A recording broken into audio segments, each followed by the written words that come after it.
Hey guys, my name is Ryan Beckley. I am the English language teacher at Beech Grove City Schools, specifically the middle school and the high school. And I've been tasked today with not cooking a cat, with cooking basically something that I absolutely love for Chartwells, and it's really delicious and it's kind of healthy. I mean, it has some stuff in it, but I'm just gonna go ahead and get started. So basically, we're going to be making a butternut squash puree, and with homemade croutons. So I have all of the ingredients here you'll need, and since I like super easy recipes, something that you can make at home, something that's not also super expensive, something that's not very difficult to find. I have all of the ingredients here. This is all you'll need. And a lot of this stuff, like you can buy, pre-cut, like the butternut squash. You can get this at Kroger even. So you can get like little packets like this. I use 2 of these, and then for the croutons, I use this almost like multi-grain bread with like the seeds in it and stuff. So I cut about that much of it.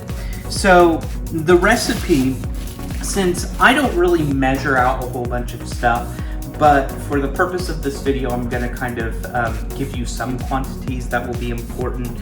So I'll go ahead and get started, I guess.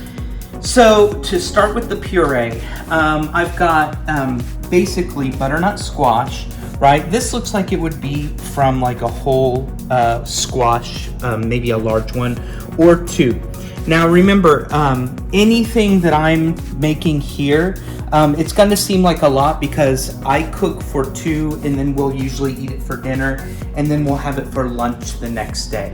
So a lot of times I cook a larger amount so that I can have extra quantities on hand to eat leftovers basically.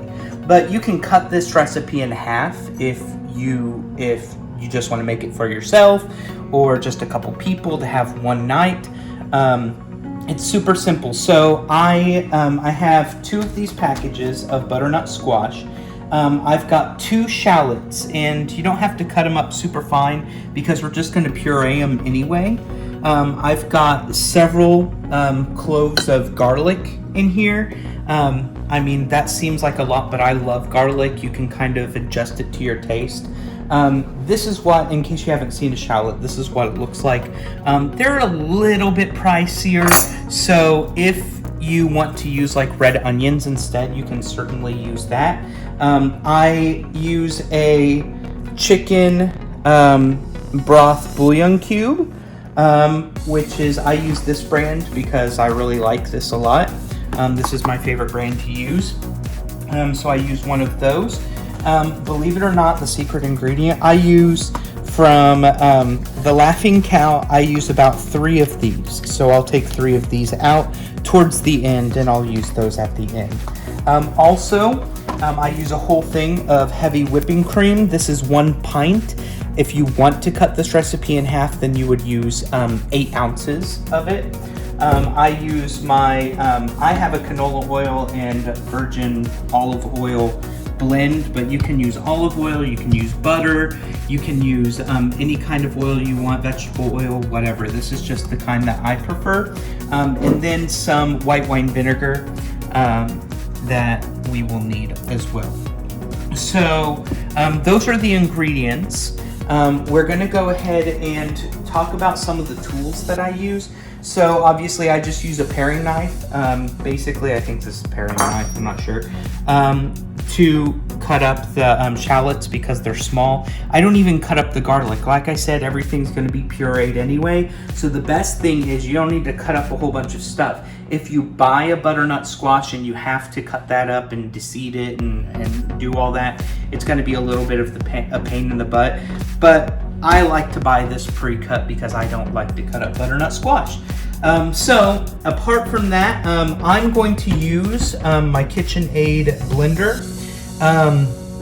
But if you want like a kind of a lumpier, almost like rustic kind of puree, you can also use this. which is kind of just a good old-fashioned potato smasher, right, to kind of mash it. You can also, so we will cook it down enough to the point where you could even take like a large fork and like press down on the butternut squash to kind of puree it. So you can do it that way. So what I'm gonna do is I'm gonna get ready to show you how we basically just throw everything into a frying pan, which is right over here. This is a bigger one because I make bigger quantities, like I said. I forget how many inches, maybe this is a 12-inch, right? So 12-inch, this is basically all I'll need with those materials over there. And then of course your handy dandy spoon or whatever you want to use to stir and cook with. So we're gonna go ahead and get started in just one moment, okay? All right, so I've got everything over here we need. I forgot to tell you, we need some salt. I use basically the kosher salt because I like it when I cook, and it's more like rock salt. It's bigger chunks. So as you can see here, I've got some oil. It looks like it's ready to go. You might want to be careful that when we start cooking, we want to make sure everything is like super hot. So usually what I do, this is a little trick. Ta-da! So that's how I know it's ready. Just be careful. Woo! Be super careful. Maybe I put too much water. You can also just throw in like a breadcrumb or something like that. So basically, I'm just going to throw everything in. All right, so I'm going to throw that in. Woo, mama! I'm going to throw in this. Everything's going in. The garlic, the shallots. We want it basically cooking on high heat from the get-go. Right? So we're going to go ahead, we're going to get everything in there. I'm going to grab one of these spoons, and basically what we're going to do is we're going to cook it for a little bit. I would say we're going to cook it for about 5 to 10 minutes, right? It doesn't have to be super browned or anything like that. I just kind of like to get a little bit of a cook on it before we start basically letting it simmer with the cream and some water and some of that other stuff. So I put it in there, I stir it around, right? Now usually also right now I like to add, you know, salt. It's salt to taste, so you can add however much you want. I don't add a whole bunch at the beginning because the bouillon cube adds a lot of sodium content to it. But also you want to make sure that kind of towards the end you're tasting it. And remember, you can't take the salt away, but you can always add more salt. So I put a little bit of salt just to begin with, kind of to taste. When we get the cream in and we get the bouillon cube and we get all that good stuff in, that'll add salt content to it. And then I'll taste it kind of toward the end. And if I need to add more salt, then I'll add more salt. So we're gonna let this cook for about 5 minutes. And then I will show you the next step. So there you go.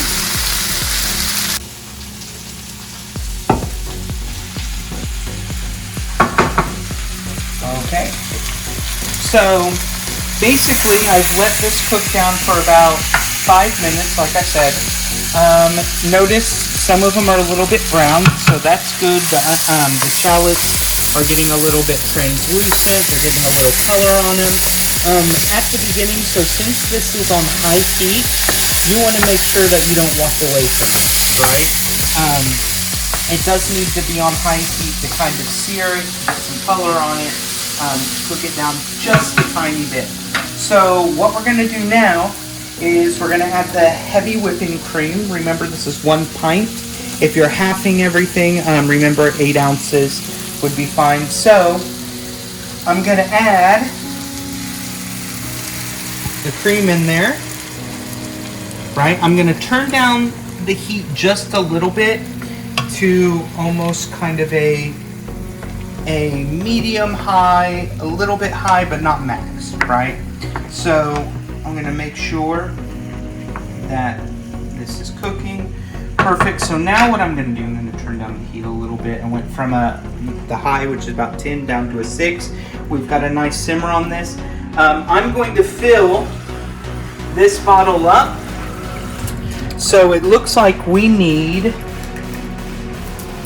16 ounces or 1 pint of the cream, and then 16 ounces or a pint of water, right? So you're gonna take the water, I mix it around a little bit to get some of the extra stuff out of there, right? So I'm gonna stir this a little bit, right? So now I'm gonna add my bouillon cube, right? I'm just gonna kind of crumble it in there. Now normally with a bouillon cube, you would use 1 cube for every like 2 cups of water. I don't measure this, it just gets a little flavor. It's got cream, it's got plenty of water to kind of, I thought that was hot, but it's not. Gives it a little flavor, but it's got enough water and enough cream in there to not make it super saturated and salty, right? But it does add that salt content to it. So what we're gonna do is we're gonna stir this pretty frequently. What we don't want is sometimes when you're cooking with cream or with milk or whatever, the bottom of the pan can get a little scalded. You don't want your milk or your cream to scald, so it's something that you have to stir pretty frequently. Along with this, right, so I'm kind of stirring this, I'm being vigilant. I have about 1/4 cup of white wine vinegar. So in reality, I'm just gonna pour that in there. 1/4 of a cup of white wine vinegar. I'm gonna stir it around a little bit. Okay, so now I know I turned the temperature down. I was a little bit afraid of it, because I don't want anything to scald. Now I'm gonna turn this up just a tiny bit. You'll notice that it's already starting to kind of bubble and boil. What you really want, so you want this to cook down a lot. You want the water to evaporate. You want the cream to thicken, and then you also want the butternut squash and all of that stuff. You want that to be cooked down a lot, like really, really cooked down. So I would keep an eye on the temperature. It might take, if you're gonna cook it down, it might take anywhere, depending, up to like 30 minutes or 45 minutes. Keep an eye on it. Usually for me, it's about 30 minutes. We want a nice kind of simmering boil. For me, this might be a little bit too high. So basically what you can do now, and make sure that when you stir, you kind of stir the bottom, right? I kind of like to scrape the bottom, so to make sure that my my cream's not going to get scalded or anything like that. So, and also you'll know to kind of scrape the sides of it, right? To kind of do that. Now let's check and see how the bubbles are going to get. That boiling, that simmering. That's more or less how you want it. So the temperature will keep rising, so you need to keep an eye on the flame. You need to keep an eye on if you're using kind of one of these flat tops or whatever these are called. Whichever one you're using, see how it's kind of a little bit too aggressive for my taste, so I'm going to turn it down a little bit. So you just need to make sure that it's cooking like that consistently, right? You don't want to walk away from it and then realize, oh my god, now it's boiling so much and I scalded it. This is something that you have to watch because it has cream in it. It's super easy. You can sit down, you can watch TV, but I would check on it every few minutes, right? Just come on in, say, okay, it's still basically simmering. I'm gonna stir it a little bit. I'm gonna scrape the sides, right? To make sure that the sides are all good. right? And then you can walk away from it and then come back in a few more minutes and continue along with it. Usually what I like to do is, since we have some bar stools, I'll set my laptop here, right? I'll set a bar stool here. I'll just work, or I'll watch a series or Netflix or whatever. And then like every few minutes, I'm like, okay, there's an ad from Hulu or whatever. You come over, you stir it, you sit back down, right? So this is something that you have to keep an eye on. But it is super easy. We're almost done. After this, there's really only a couple more steps. So we're good to go. I will see you in about a half an hour to 45 minutes. All right, welcome back.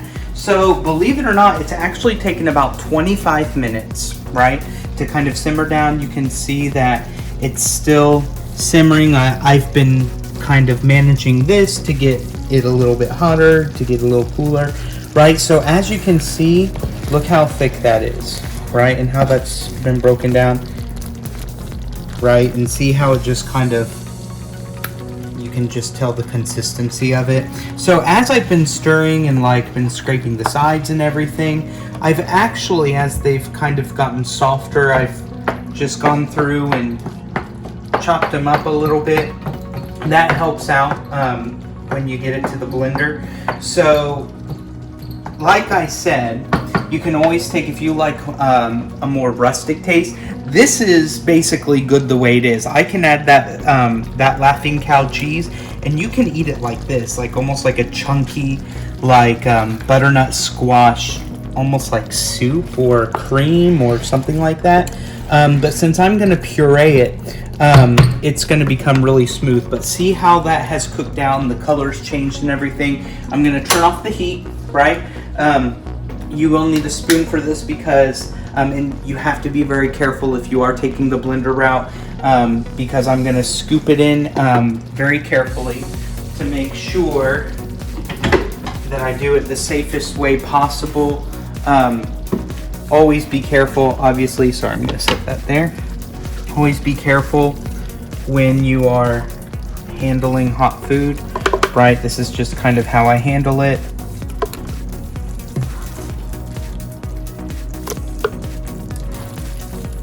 Right, see, I can kind of scoop that in little by little. Remember, it takes longer this way than just picking it up and dumping it in, but that way you are making sure that you are being safe, right?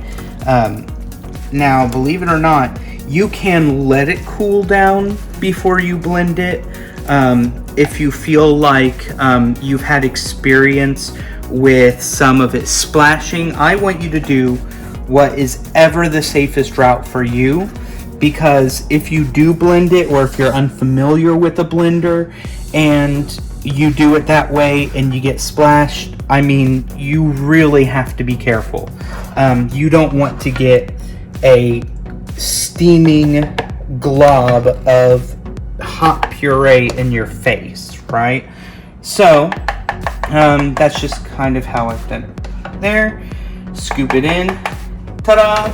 So I'm done with this. So basically, the way I'm gonna do it is I'm gonna put my blender in there, right? Always be careful. So I've got my cheese. I've taken 3 wedges of that Philadelphia cheese I showed you, and basically just to kind of let it do its thing, you know, I like to cut it up a little bit with a butter knife before I just throw like 3 wedges of cheese in. I don't know if that helps anything, but I like to think it does. So I'm gonna throw that in there.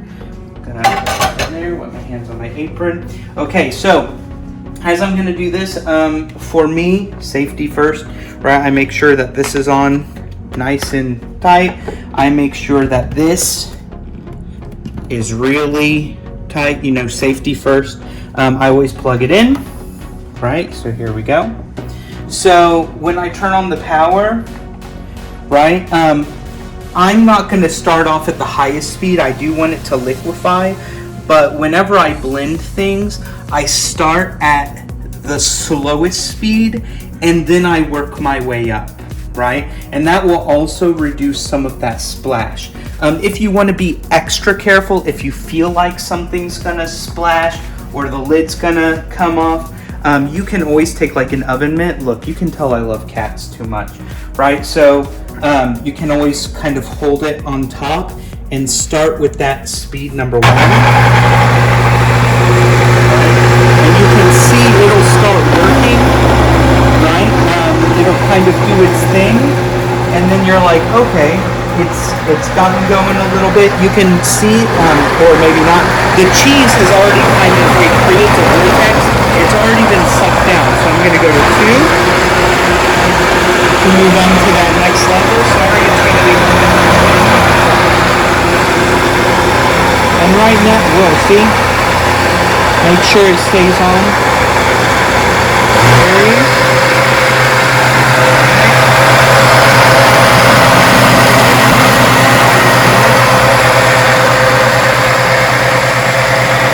And a 3 would probably work, or a...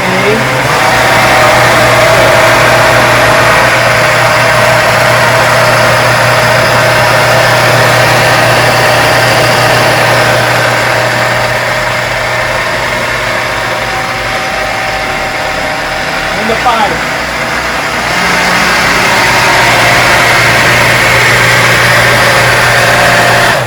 Alright, so I don't keep it on 5 as it gets higher and higher. It kind of scares me.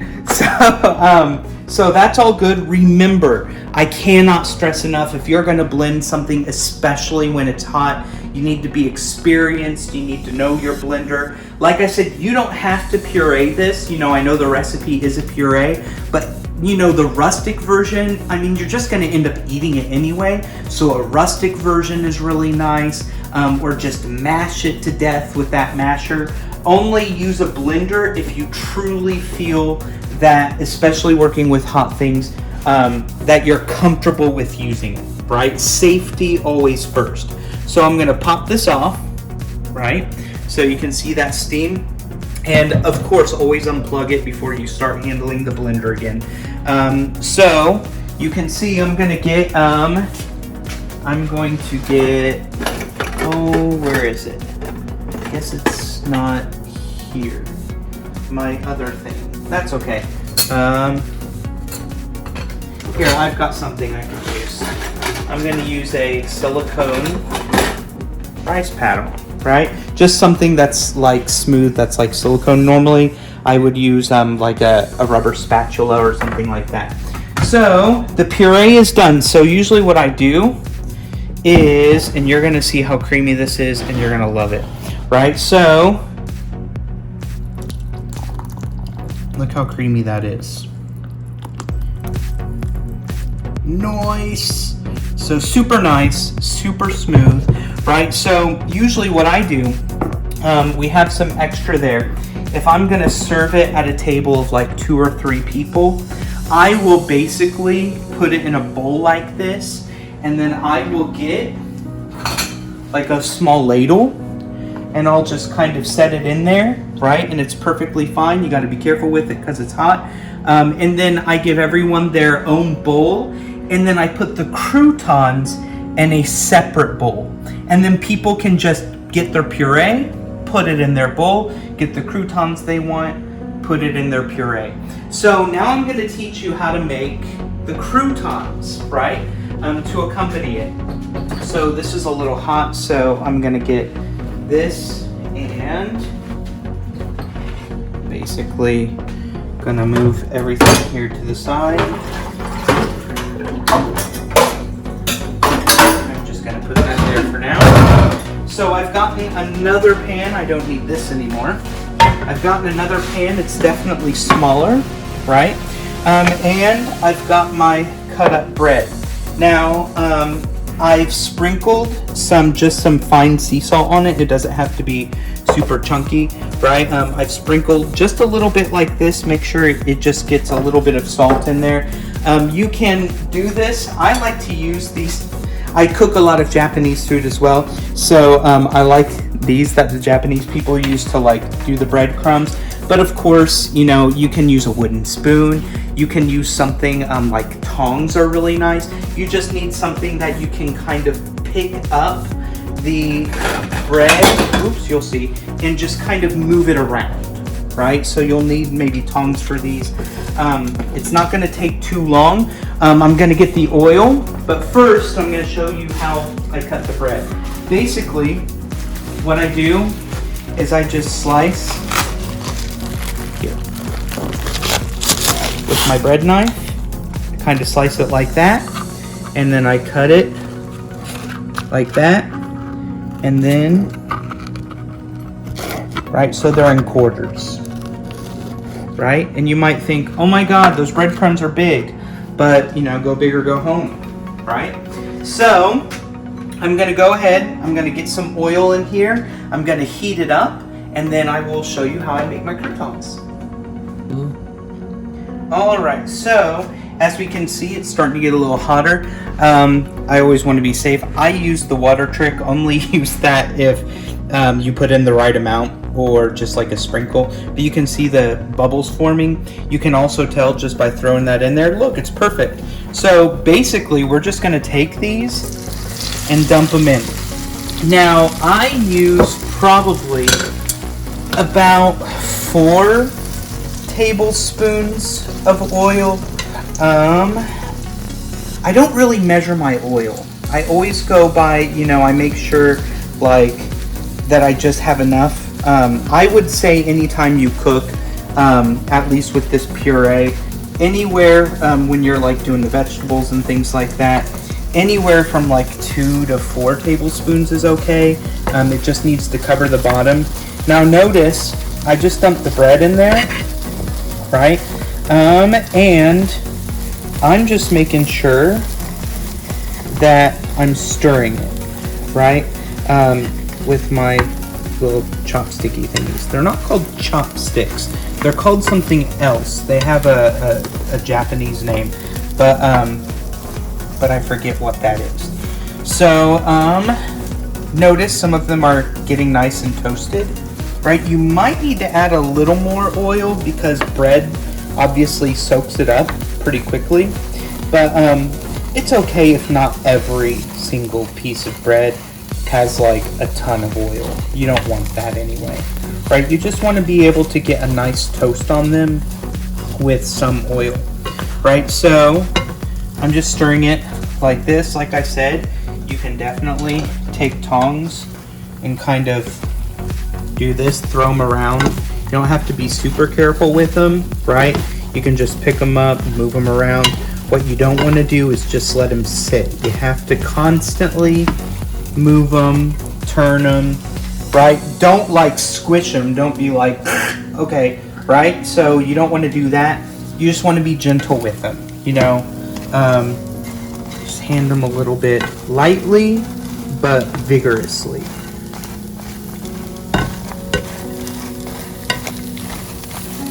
So notice, some of these are getting really nice and toasty.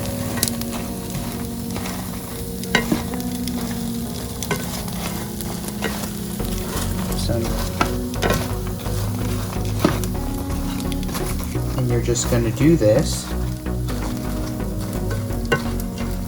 until you feel that they're the consistency that you want. I like them to have like a crunchy kind of exterior, but I still personally like them to be a little bit, just a little bit mushy, right? I just like them to have a little crunch to it, a light toast on them. So these are good. I'm gonna take that off, right? And I'm gonna take these, basically, oops, because they'll keep cooking, but you want to make sure that you're being very careful, right? Because it is very, very, very, very hot. Right, so we're gonna take them, we're gonna put them in like a little separate bowl. I am just throwing these everywhere.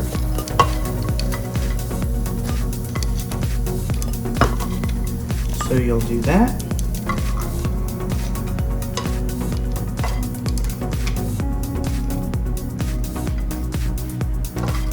Alright, I'm gonna take this, put it over here. Okay, so now all you have to do, now obviously if you're sharing with friends, you might want to have something here like for them to pick it up, but since it's just me and my significant other, all you have to do is take a little bit of this, get as much as you want. I'm not going to get a whole bunch. Now remember, it's still very hot, and you know, I know I'm making a mess, but you know, kind of hold it over as you're scooping it. And then I usually just take a few of these. They're not all of them are as crunchy as I'd like, you can see, right? So those are pretty crunchy, but some of them are still not as crunchy as I'd like, but that's okay, because bread is bread and bread is delicious. So there you go. Now you can take a spoon and you're ready to enjoy butternut squash puree.